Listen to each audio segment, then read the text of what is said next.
இன்றைக்கி நம்ம வீடியோவில் தோசைக்கு, சப்பாத்திக்கு, புரோட்டாக்கு எல்லாத்துக்கும் ஏற்ற மாதிரி ஒரு சால்னா எப்படி செய்கிறதுன்னு பார்க்க போகிறோம். இதுக்கு ஒரு கடாயில் எண்ணெய் ஊற்றிக்கலாம். 2 மீடியம் சைஸ் பெரிய வெங்காயத்தை இதில் போட்டுக்கலாம். இது நல்லா வதக்கி விட்டு வரட்டும். இது கூடவே 2 மீடியம் சைஸ் தக்காளி கட் பண்ணி எடுத்துருக்கேன். இதையும் ஆட் பண்ணி நல்லா வதக்கிடலாம். இதுக்கப்புறமா மல்லி 25 கிராம், மிளகு 10 கிராம், 2 வரமிளகாய் ஆட் பண்ணியிருக்கேன். இது எல்லாத்தையும் நல்லா வதக்கிடலாம்.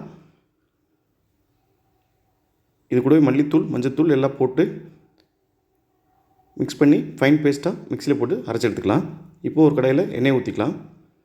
இது கூடவே பட்டை, சோம்பு, கிராம்பு, ஏலக்காய், கூடவே புதினா கொஞ்சம், கொத்தமல்லி கொஞ்சம், இது எல்லாமே ஒரு வணக்கிடலாம்.